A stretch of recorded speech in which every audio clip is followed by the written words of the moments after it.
So picture this.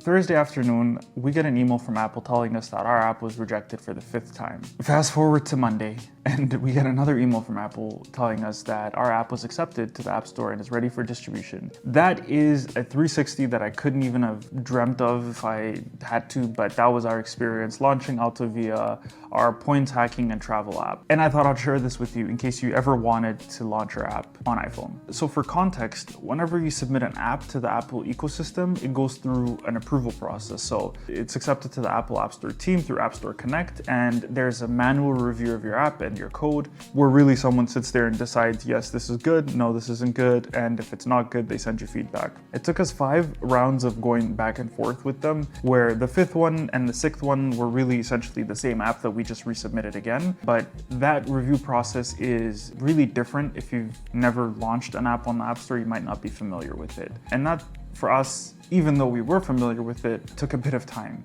The first 2 rejections that we got from them were sizable, and that's because they required us to add more features. So we needed to add sign in with Apple as an option, as well as do some other things with the notifications in-app. And then once we completed that, it was really small, minor bugs, including like empty error messages, and also adding in a specific line in our app description that shows on Apple's App Store. So whenever people come to me to talk about building an app, a lot of great ideas come in the form of mobile apps because these devices are with us all the time. My advice to them is always do a progressive web app, which is like mobile optimized. It feels great on a mobile, it's also great on desktop, and don't do an iOS app unless you really need to. And this is part of that reason why, because when you're dealing with the Apple ecosystem, it takes a lot of tries. It's a longer process and it becomes a more expensive process if you're hiring an external development team like ours to help you with this implementation.